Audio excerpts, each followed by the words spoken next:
Hello everybody, Natalia here, and I'm doing a bit of a different video today. So instead of watching me talk to you, you're actually going to be watching me work on my laptop here. As I've said in a few other videos, I use Scrivener quite often, so I wanted to show you how I go about using it, how I organize it and such. So this is going to be a bit of a Scrivener walkthrough and how-to video. Here we go.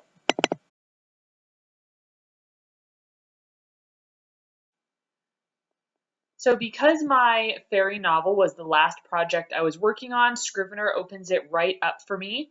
I do have a PC, so I'm not sure how this is going to look on a Mac for you guys. I do love the PC version. You can see that it has a novel format for me, and when you start a new project, you get to choose what your project is going to be, and I chose paperback book, I believe, for my fairy novel. So it'll tell you about the templates, how to use them, how to compile everything.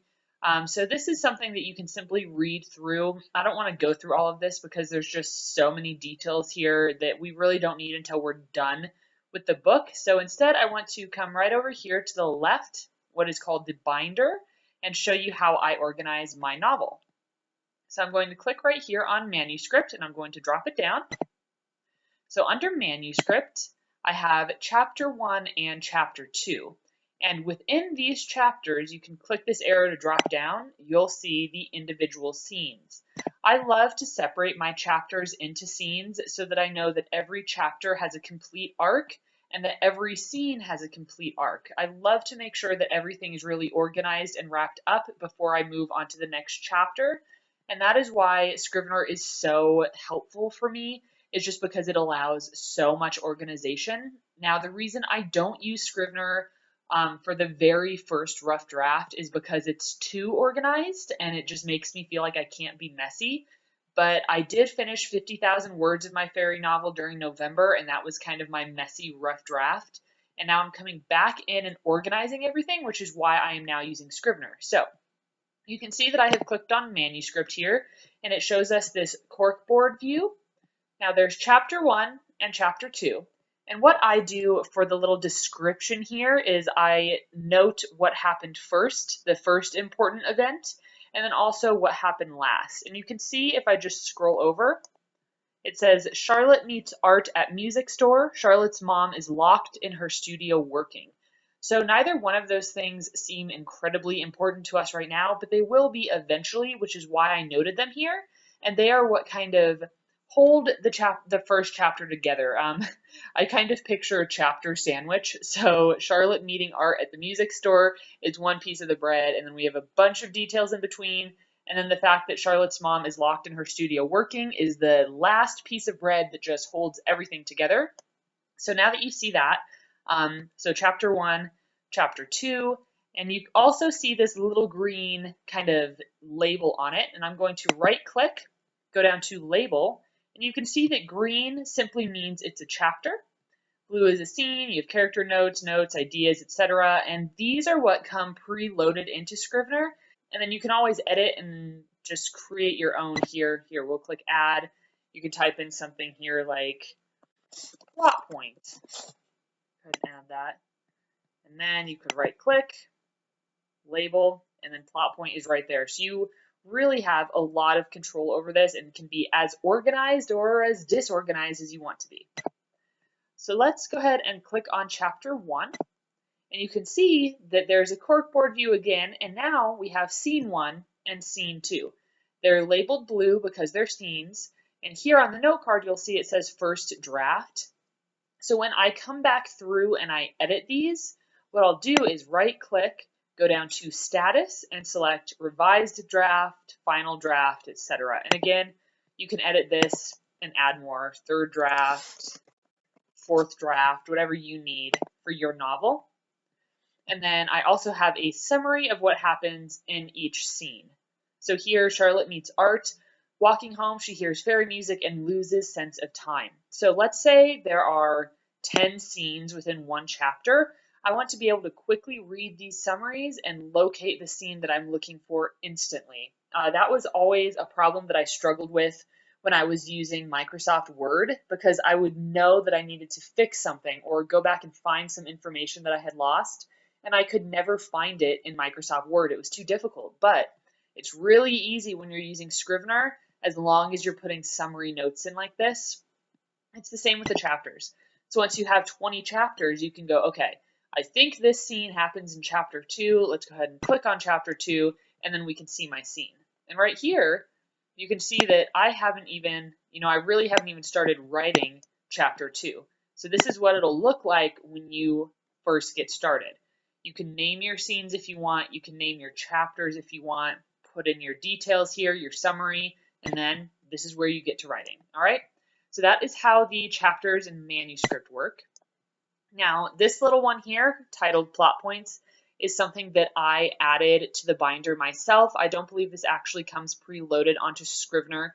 So to do that, I went up here to this green Add Item button, clicked on that, and then I said New Text. I could have put a new folder there if I wanted to, and then put the text within it. It may have looked a bit cleaner, but I'm fine with how this looks. So it originally started with just plot points, and this is something that I would do if I just had an idea for a scene. So I'd go, okay, I know that this is going to happen in chapter 2, scene 2. Let me just jot it down real fast. So this is somewhere that I'm just writing my ideas down as well as what chapter and scene they belong in. And I'm going to click on this drop-down arrow.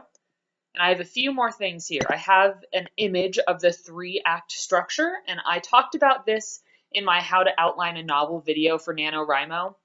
If you search the 3-act structure on Google or anywhere else, you're going to find a lot of different images. Everybody does it a little bit differently, but I really like this image because it's so simple and easy to use. So I just wanted this as a reference here. I'm going to come over here and click on the drop down again. So the outline over here in my binder is the outline for my novel. So I will click over here and show you the very beginning of my outline. I don't want to show you the whole thing because then that will ruin the novel for you in the future if you ever want to read it. All right, so outline is up here at the top. Act 1 is exposition. So at the very beginning, we're just going to have a character that's living happily in their own world. Again, you can always go back to my outlining video if you want a bit more information on this. I will also show that to you in the example outline, but let's just talk through this real quick. The inciting event is a little bit different than what I originally planned. My story has taken a bit of a different twist, but I'm really enjoying it. So Charlotte's mother, Emily, is lured into a fairy ring and kidnapped. She is stuck in the realm of the Fae. Call to action. This is what gets Charlotte moving. She wants her mother back, so she's going to go out into the forest and play her violin until the fairies come and take her away, and she's going there to try to rescue her mother. And the climax of this act is that Charlotte explores some of the fairy realm and then talks to the Summer King, and he promises to release Emily, Charlotte's mother, if Charlotte can complete 3 riddles and their accompanying tasks. She agrees, and Patty, who is her grandmother, pulls her out of the fairy ring. So that is going to be Act 1 exposition, and I'm not going to show you the rest of my outline just because I want you to be surprised, but I have prepared an example outline for you. So here we have beginning. Give readers a basic understanding of the character's world. You have your inciting event, and this is what's going to put the entire story in motion. You wouldn't have a story if this event didn't take place. So this is really important. Your call to action is what's going to force, it is the force that pushes your character out of their comfortable old world and into the scary new world. Without this force, your character probably wouldn't do anything. Just like Charlotte in my novel, she's really happy and comfortable where she's at, so she has to have this call to action to get out of her comfortable world. Climax of Act 1, the character has accepted their fate, their responsibility, their task, and enters their new world. This is where it starts to get really exciting and leads us into Act 2, which is the rising action. Let's scroll down here. All right, now detail, you can see where I put these little details in. This is something that I added because this is a very kind of bare bones outline and structure, and I love to have these details to remind me how I'm transitioning from one obstacle or scene to the next. So the first detail is, this could be a transition or an important scene, something you really want to write. Let the character get to explore and know their new world. This is pretty important. The first obstacle is going to be a problem or setback on the quest to the character's main goal. You can't make it too easy for them, or else there will be no reason for us to cheer for this character. There's not going to be a story to begin with. So make sure to give them lots of problems that they have to try to overcome. All right, after that, we have another detail. This is going to be a transition. This is about the time that you can start developing relationships or a romance if you're writing a romantic plot into your story, etc. So whatever other kind of subplots you're developing, make sure to be putting these in as details. All right, obstacle. You have your second problem or setback. Another transition, midpoint twist. This is pretty important. So the character was getting comfortable with their new world, but something's going to happen to throw them off track. So they're figuring everything out, they're learning. Oh my God, something happens again to set them back. So make sure you include this. It can't be too easy. There's always going to be a cause and effect within your novel. There's going to be problems and solutions. Just don't make it too easy. Again, you have another obstacle. This is going to be the last and final, which leads us into our crisis. And this is the character's very darkest moment. Whether they live, die, succeed, or fail is all on the line. This is where you want your reader guessing. Is this character going to triumph, or are they going to lose? Are they going to lose everything that they've been working for? So make sure that this is a heavy hitter, okay? This has to be really important. And then you have your climax. The character either continues to fight or they give up. Wrap up your second act. And this is going to lead us into our resolution. Act 3. You have the climax of your novel. The character succeeds or they fail, and everything in the novel has been leading up to this moment. In the resolution, this is going to be your falling action. I always tie up loose ends and make sure to fill in the plot holes that I have dug myself. And then you have the end. Are you going to make it a happy ending, a sad ending, maybe a cliffhanger if you're writing a series or a trilogy? And then where do the characters go from here? I always love novels that give me a bit of an idea of what's coming up next for those characters. So this is a really nice basic kind of structure that you can use. If anybody is interested in this document, let me know, and I can actually add it as an attachment below for you to get easily so that you can use it in your outlining for your novels. All right. Plot points is finished. Let's go on to characters. So what I love about Scrivener is that it really helps you develop your characters and your settings. Let's see, before I get into that actually, so characters and places, down here we have something that says template sheets. If you click on that, there's a character sketch and a setting sketch, and these come preloaded into Scrivener, but you can change them all you want. So I can add whatever I want here. Let's say I say notes, right? Or car, like what kind of car do they drive, etc. You can add anything you want here, and then it's going to save as your template so that when you go up here and click add item, you can go to new from template and select character sketch, and it's going to be exactly what you have typed here. So whatever you edit here on your template will show up on the template when you select it and put it into your characters, your places, etc. All right, so back to what I was doing. I'm going to close down that little template sheet. So I'm going to click on characters. Now, I currently have 5 characters loaded in, and there's going to be many more characters in this, but these are the ones that we've met so far. We have Charlotte, who is my main protagonist. She's my main female character. Emily is her mother. Emily is the one that's going to be kidnapped. William is Charlotte's father and Emily's husband. We have Patricia, and she is William's mother and Charlotte's grandmother. And then we have a young man named Arthur Nolan, who's going to be the sidekick or male protagonist in this story. And I spelled protagonist wrong. Let's fix that. That is a hard word to type out. I've been struggling with it all day. Protagonist. There we go. All right.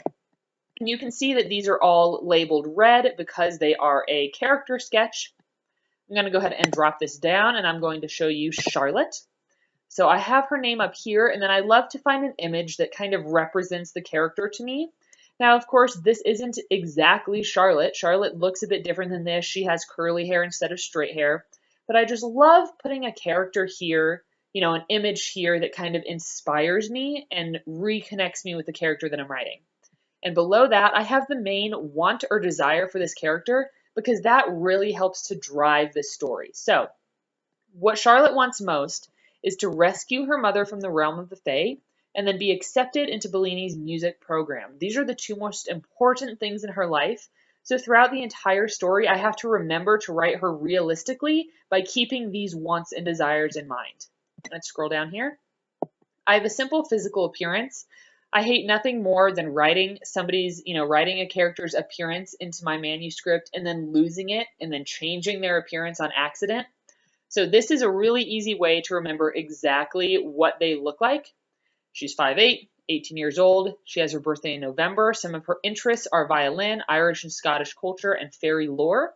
Occupation is a high school senior and violin tutor. And you can put whatever else you want to in here. Some people get really, really crazy, like favorite food, favorite color, etc. But I don't get that crazy with my characters. Those small details are what I like to kind of discover while I am writing. So this is a quick basic one for Charlotte. I have ones for everybody else, but they're really short. Let's see. Yeah, this is kind of a fun one. So Patricia Patty Barclay is Charlotte's grandmother, and what she wants most is to see the realm of the Fae. She's been interested in fairy lore her entire life, but has never been to the realm of the Fae, so that's what she really wants. She's kind of a funny old lady, long gray hair, bright blue glasses, pink nails. Like, she's just a really fun woman and character to write.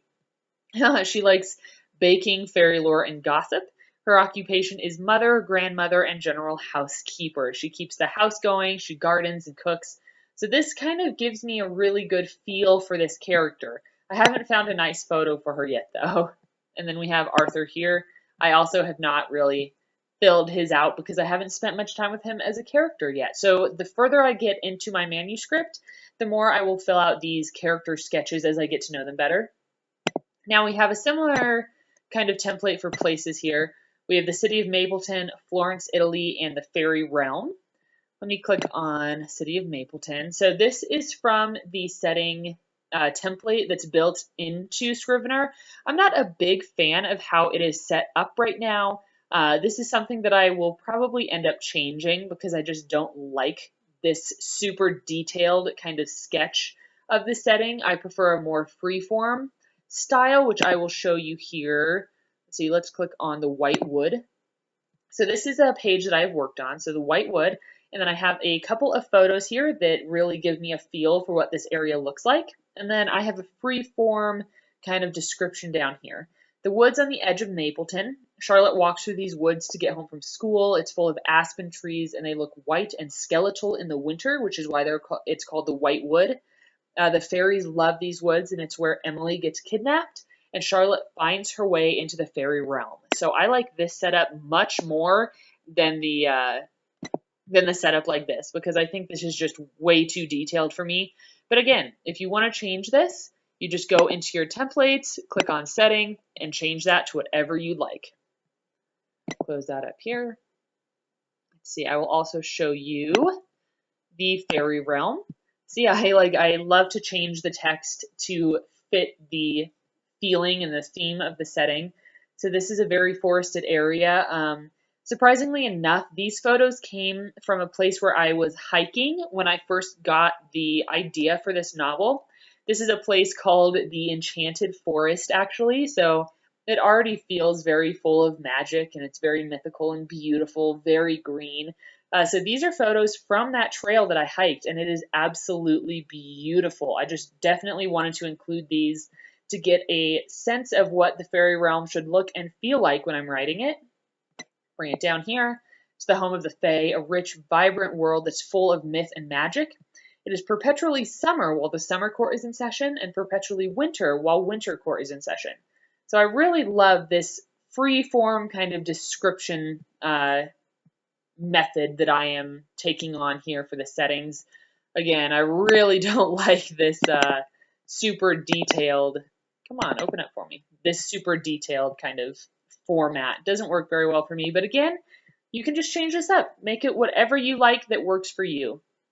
Go ahead and close this. And then we have simple stuff down here. We've got our trash can that I need to empty. You can do research down here. I don't have anything right now. I don't use that very much. Front matter. This gives you information on ebook, paperback, manuscript format. So Scrivener really helps you format everything for publication. but I mostly stick with manuscript, plot points, characters, and places. So these are the 4 that I really stick with. So this was really quick, but I really was looking forward to giving you all a look at my workspace and how I am outlining and writing my fairy novel.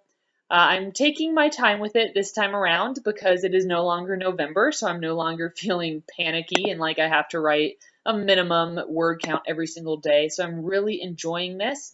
If any of you have any questions about Scrivener, please let me know. You can comment down below or send me a message. I would love to help you out. And again, if you are interested in getting this example outline sheet, let me know. I would be happy to upload this as an attachment to YouTube so that you can just snag it and start filling it in for your own story. So thank you again so much for watching, and I will catch you in another video. All right, bye.